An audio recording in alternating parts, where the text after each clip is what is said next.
Wow, சூப்பரான ஆஃபரா இருக்கே. இது மாமா சொல்லி ஃபர்ஸ்ட் வாங்கணும். மாமா மாமா, இங்க பாவ சூப்பரான ஆஃபர் போட்டிருக்காங்க மாமா.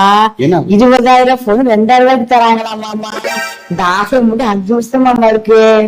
வித்யா, இதெல்லாம் நம்புற மாதிரியா இருக்கு? ஏமாத்திடுவானுங்க, கவனம் பாத்துக்க. நீங்க இப்ப பார்த்து சொல்லிக்கிட்டே இருங்க. கார்டு கொடுங்க, நான் அது பண்ணிக்கிறேன்.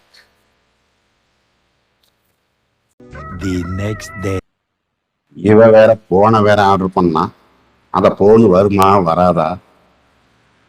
2,000 ரூபாய்க்கு போன் தரேன்னு சொன்னாங்களே. 20,000 ரூபாய் போன் 2,000 ரூபாயாம். எல்லாம் நம்புற மாதிரியா இருக்குது. அவன் ராமம் போட்டான் நமக்கு. ஒண்ணுமே பண்ண முடியாது. திமிருக்குன்னு ஆர்டர் பண்ணி வச்சுக்கிறாரு. எப்பவே ஏமாந்துக்கிறாங்க. யாரும் வர்றாங்களே, ஒருவேளை இவ போட்ட ஆர்டர் வந்துருச்சோ பாப்பா. சார் என்ன சார்? Courier sir. கொரியருங்களா? ஆமா சார், எனக்கு தான். நித்யா, உனக்கு சொல்லி கொரியர் வந்துருச்சு பாரு. ஆமா, பிரிக்கலாமா? பிரிச்சு பாருங்க. எனக்கு ரொம்ப ஆர்வமா இருக்கு. பாத்தீங்களா, நான் சொன்னா கரெக்டா இருக்கும்ல. பார்க்கலாம். பிரிங்க வேமா. கவர்ல பெருசு பெருசா இருக்கு. என்னடி இது, வெறும் பொம்மை பணம் கொடுத்துருக்காங்க. நக்கு செத்த பையல மூஞ்சி மோரையும் வரும், மூஞ்சி மோரையும் பண்ணி பருவலாம். இல்லைங்களே, நான் ஆர்டர் பண்ணும் போது போன் தானே போட்டிருந்துச்சு. நீ என்னடி நீ ஆர்டர் பண்ண? ஏன்டி இப்படி பண்ற? காசு இப்படி வேஸ்ட் பண்ணிட்டு இருக்கிற.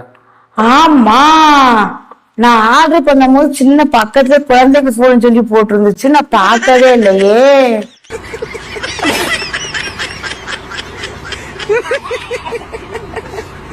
ஏடி இப்படி 2,000 ரூபாயை கரியாக்கி வச்சிருக்கேடி.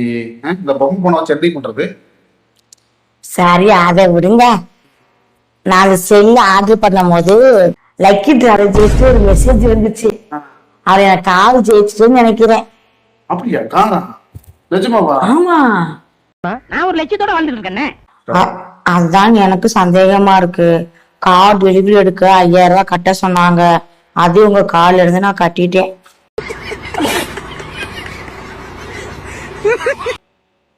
ஆடி பாவி, பொம்மை போன் வாங்கினது இல்லாம அதுக்கு பொம்மை கார் வர வாங்க புரியாது.